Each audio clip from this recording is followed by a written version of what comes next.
Hello friends, நம்ம இன்றைக்கி என்ன பார்க்க போகிறோம்னா ஹோட்டல் டேஸ்ட்டில் சோளா பொரியும் சன்னா மசாலாவும். வாங்க வீடியோக்குள்ளே போகலாம்.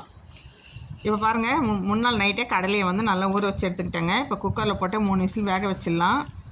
இப்போ ஸ்டவ் பற்ற வச்சு குக்கர் போட்டுடலாம். இப்போ 3-4 விசில் வரட்டும். இப்போ வெங்காயம், தக்காளி, பச்சை மிளகாய் எல்லாத்தையும் கட் பண்ணி வச்சுருக்கேங்க.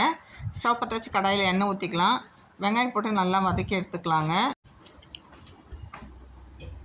வெங்காயம் நல்லா வதங்கட்டும். இப்போ தக்காளி போட்டுக்கலாம்.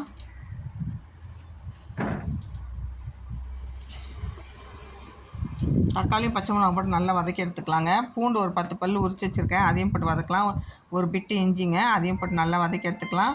ஒரு 5 காஞ்ச மிளகா போட்டுக்கலாம், அதையும் போட்டு நல்லா வதக்கலாம். கொஞ்சம் பட்டை, கொஞ்சம் லவங்கம், கொஞ்சம் சோம்பு எல்லாத்தையும் போட்டு நல்லா வதக்கி எடுத்துக்கலாங்க. இப்போ மிக்ஸி ஜாரில் போட்டு நம்ம இதை அரைச்சி எடுத்துக்கணும். ஆறட்டும், அப்படியே வதங்கிடுச்சு, ஆறட்டும். இப்போ கடலை வந்து வேக வச்சாச்சுங்க. இப்போ பாருங்கள், கொஞ்சம் எடுத்து வச்சுக்கிட்டேன். இது தனியாக மிக்ஸி ஜாரில் போட்டு ஒரு ஓட்டு எடுத்துக்கலாங்க. இப்போ இந்த தக்காளி வெங்காயம்லாம் நம்ம அரைச்சி எடுத்துக்கலாம். இப்போ நல்லா நைஸாக பேஸ்ட்டாக அரைச்சி எடுத்துக்கலாம்.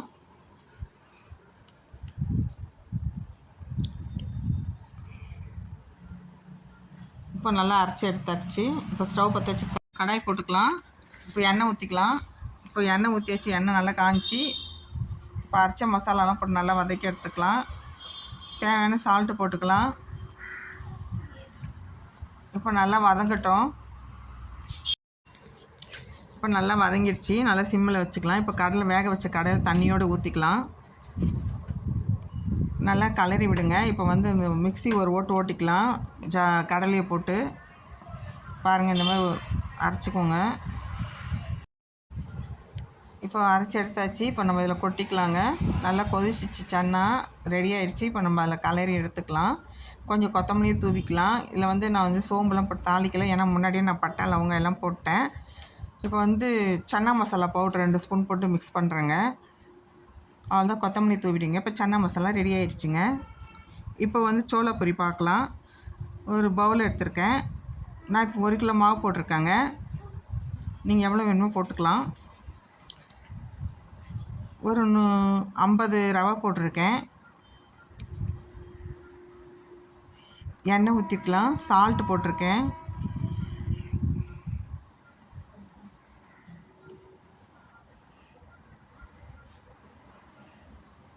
சால்ட்டு தேவையான அளவுக்கு, 2 ஸ்பூன் சர்க்கரை, ஆயில் ஊற்றிக்கலாம். ரவை போட்டிருக்கேங்க, ஒரு 100 கிராம் ரவை போட்டிருக்கேன். ஆயில் ஊற்றி வச்சு இப்போ நல்லா கலந்து விட்டுக்கலாம். இப்போ நான் சுடுதண்ணி ஊற்றி தாங்க பிசைய போகிறேன். சுடுதண்ணி ஊற்றி பேசிங்கன்னா நல்லா சாஃப்டாக வருங்க. மைதா மாவுக்கு மட்டும், கோதுமை கூட அது மாதிரி பேசிடலாம். மைதா மாவுக்கும் பேசி பாருங்கள், நல்லா சாஃப்டாக வருங்க. இப்போ நல்லா பிசைஞ்சு எடுத்துக்கலாம். தண்ணி ஊற்றி பாருங்கள், நல்லா பிசைஞ்சிட்ருக்கேன். நல்லா பிசைஞ்சிங்க, அழுத்தி பிசைங்க. எவ்வளோ பிசையணுமோ அவ்வளோ சாஃப்டாக இருக்கும் பூரி. பாருங்கள், மாவு நல்லா பிசைஞ்சிட்டேன். கொஞ்சம் எண்ணெய் ஊற்றிக்கலாம். இன்னும் கொஞ்சம் பிசைக்கலாம் எண்ணெய் ஊற்றி. இப்போ நல்லா பாருங்கள், நல்லா அழுத்தி பிசைங்க. உங்களால் எவ்வளோ முடியுமோ அவ்வளோ அழுத்தி பிசைங்க. பாருங்கள், இந்த மாதிரி சாஃப்டாக இருக்கணும். பாருங்கள், எவ்வளோ சாஃப்டாக இருக்குது பாருங்கள். இப்போ அப்படியே மூடி வச்சிடலாம். எல்லாம் ஈர துணி இருந்தால் போட்டு வச்சுருங்க. நான் தட்டு போட்டு மூடி வச்சுருங்க. ஒரு 1/4 ஹவர் ஊறட்டும். பாருங்கள், ஊறிடுச்சு. இப்போ நம்ம திரட்டிக்கலாம். பாருங்கள், இந்த சைஸ் எடுத்துக்கிற மாவு கொஞ்சம் அப்படியே தூவிக்கலாம் மாவை. எண்ணெய் நல்லா காயுது பாருங்கள். இதை நல்லா திரட்டிக்கிறேன். இவ்வளோ சைஸ் எடுத்துக்கோங்க. நல்லா கொஞ்சம் பெருசாக தட்டிக்கோங்க.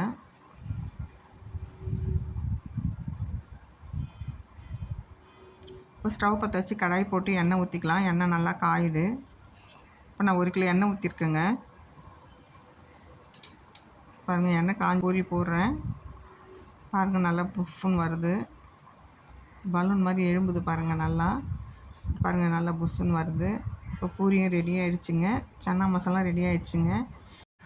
நம்ம ஹோட்டலுக்கே போக வேணாங்க, இந்த மாதிரி வீட்டிலே செஞ்சு கொடுக்கலாம். பிள்ளைங்களாம் நல்லா விரும்பி சாப்பிடுவாங்க, பெரியவங்களாம் விரும்பி சாப்பிடுவாங்களா. நீங்களே ட்ரை பண்ணி பாருங்கள். பிடிச்சிருந்தா லைக் பண்ணுங்கள், சப்ஸ்கிரைப் பண்ணுங்கள். Thank you friends.